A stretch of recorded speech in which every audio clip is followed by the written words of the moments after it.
Antes de ver el libro de los Salmos, vamos a ver algunas características de la poesía hebrea.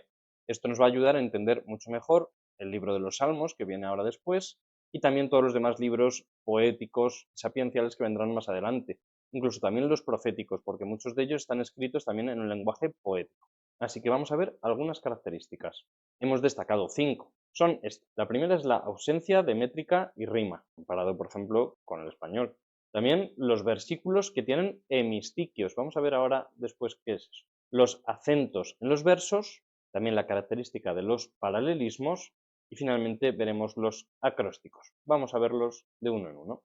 El primero es la ausencia de métrica y rima. En español, por ejemplo, la poesía tiene métrica, es decir, todos los versos tienen la misma cantidad de sílabas, aplicando luego después algunas reglas dependiendo de las terminaciones, pero bueno, la esencia es que todos los versos tienen la misma cantidad de sílabas, para asegurar que tienen la misma longitud. Y además los versos en español suelen acabar también a que tienen rima. Las últimas letras de cada uno de los versos riman unas con otras, a veces en rima asonante, a veces en rima consonante. Bien, pues nada de todo esto ocurre en la poesía hebrea. Vemos un ejemplo. Señor, escucha mi oración, que mi grito llegue hasta ti. No me escondas tu rostro el día de la desgracia. Inclina tu oído hacia mí, cuando te invoco, escúchame enseguida. Como vemos, no se cumple ni que tengan el mismo número de sílabas, ni tampoco que haya rima entre los versos. Así que si esto no es lo propio de la poesía hebrea, ¿qué sí es lo propio? Vamos a ver 4 características. Pues bien, una de las características, cuando vayamos a leer salmos, por ejemplo, en la Biblia, vemos que los versículos a veces tienen hemistiquios, es decir, están separados por una línea vertical a mitad de verso. Los encontramos, por ejemplo, aquí, aquí.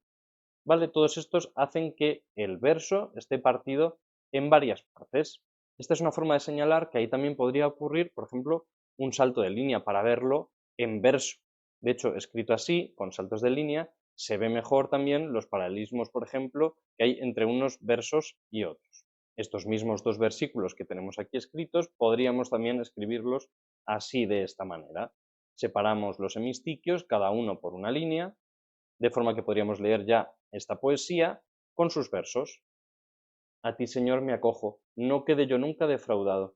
Tú que eres justo, ponme a salvo. Inclina tu oído hacia mí. Ven a prisa a librarme. Sé la roca de mi refugio, un baluarte donde me salve.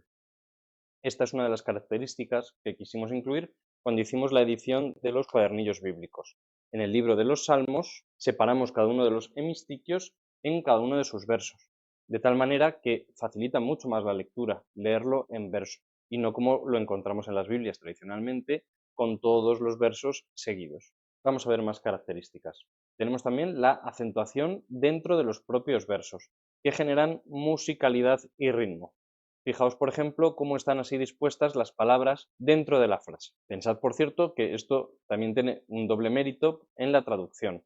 Cuando el traductor de la Biblia tiene que traducir esos versos, debe conservar también la musicalidad de las palabras, así que no solo debe elegir las mejores palabras que cuadran con la traducción, sino que además se conserve ese ritmo de los versos. Exagerando un poco esta musicalidad y ritmo, esto diría: la voz del Señor es potente, la voz del Señor es magnífica.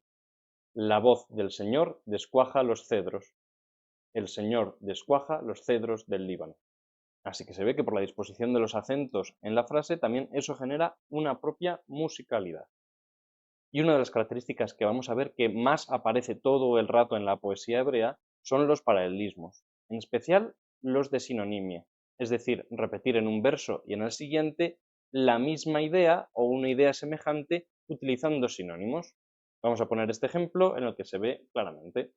El cielo proclama la gloria de Dios, el firmamento pregona la obra de sus manos. Ese cielo se corresponde con el firmamento, la gloria de Dios, la obra de sus manos.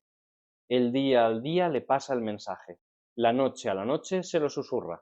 Pues es el día al día, la noche a la noche, pasar el mensaje, susurrárselo, sin que hablen, sin que pronuncien, sin que resuene su voz. Repite el mismo mensaje con sinónimos. A toda la tierra alcanza su pregón, y hasta los límites del orbe su lenguaje. Pues decir que a toda la tierra o hasta los límites del orbe son sinónimos. Su pregón, su lenguaje. Está hablando todo el rato de sinónimos. Esta es una de las formas que más vamos a estar viendo que aparece en la poesía hebrea. Cuando tenemos un mensaje que transmitir, lo repetimos varias veces, lo reiteramos con palabras distintas. También existen paralelismos de antonimia, como estos ejemplos. El malvado pide prestado y no devuelve. El justo se compadece y perdona. Los que el Señor bendice poseen la tierra. Los que Él maldice son excluidos. Por ejemplo, aquí vemos cómo va exponiendo contraposiciones. Contrapone el malvado con el justo, el que Dios bendice con los que Él maldice. Y finalmente vamos a ver esta última característica que son los acrósticos. No aparece en todos los poemas, pero a veces aparece, así que vamos a verlo. Y es que la característica principal de un acróstico es que cada uno de los versos comienza con una letra del alfabeto hebreo. El alfabeto hebreo lo tenemos aquí, Aleph, Bet, Gimel, Dalet, He. Pues todas estas letras, cuando se hace un acróstico, son con las que comienza cada uno de los versos. Nosotros esto lo perdemos en la traducción y para no perderlo, el traductor lo pone entre paréntesis antes de cada verso, como en este acróstico que tenemos aquí de ejemplo. Los acrósticos en la poesía hebrea son especialmente importantes. Entre otras cosas, ayudan a la memorización de los versos, porque simplemente tienes que recordar cuál es el verso anterior para recordar el siguiente, recordando con qué letra empieza. Pero también es un signo de perfección, de completitud, como diciendo, cuando están todas las letras incluidas, que todo está dicho. Vamos a ver este ejemplo donde, entre paréntesis, al principio de cada verso nos indica cuál era esa letra original que comenzaba cada verso. En español se pierde, pero el traductor nos lo indica, comenzando por la letra Aleph. Bendigo al Señor en todo momento, su alabanza está siempre en mi boca. Por la letra Bet. Mi alma se gloría en el Señor, que los humildes lo escuchen y se alegren. Por la letra Gimel. Proclamad conmigo la grandeza del Señor, ensalcemos juntos su nombre. Y por la letra Dalet. Yo consulté al Señor y me respondió, me libró de todas mis ansias. Pues bien, con esto tenemos algunas características propias de la poesía hebrea que nos van a ayudar a entender mejor el libro de los Salmos o de los Proverbios o muchos otros libros donde vamos a ver cómo de forma muy frecuente aparecen poesías y por tanto se van a cumplir todas estas características de la poesía hebrea. Con estas características, ahora sí estamos preparados para leer el libro de los Salmos.